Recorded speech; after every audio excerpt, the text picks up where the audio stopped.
In today's video, I'm going to teach you how to connect Fyers and TradingView. First, open the TradingView website and pull up a chart. If you are browsing symbols, pick any stock or index you follow.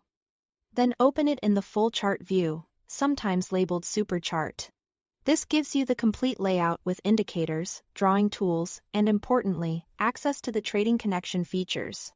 Make sure you are on a stable internet connection, and if you already have a TradingView account, being signed in helps keep your layout and connection settings saved. Now look toward the bottom of the chart for the Trading Panel tab. Click it to reveal the list of supported brokers. This panel is your command center for connecting accounts and managing orders within TradingView. If the panel is minimized, expand it so you can see all available options. From the list, find Fyers. Click it, then choose Connect. TradingView will open a secure login window for Fyers. This is the official sign-in flow that links your brokerage account to TradingView. When the window appears, enter your Fyers client ID and your password, exactly as you use them with Fyers. Be mindful of capitalization and any special characters to avoid login errors. Keep your credentials private and only enter them in the official login window that appears within TradingView. Next, authorize the connection with the verification code.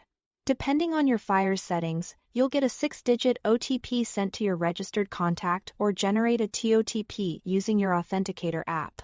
These codes are time-sensitive, so have your device handy and enter the code promptly to finalize the secure handshake between Fyers and TradingView.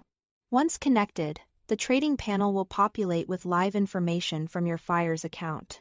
You'll be able to view your positions, open and filled orders, and your available balance right from the panel beneath your chart. When you place orders from TradingView, you are still executing through Fyers.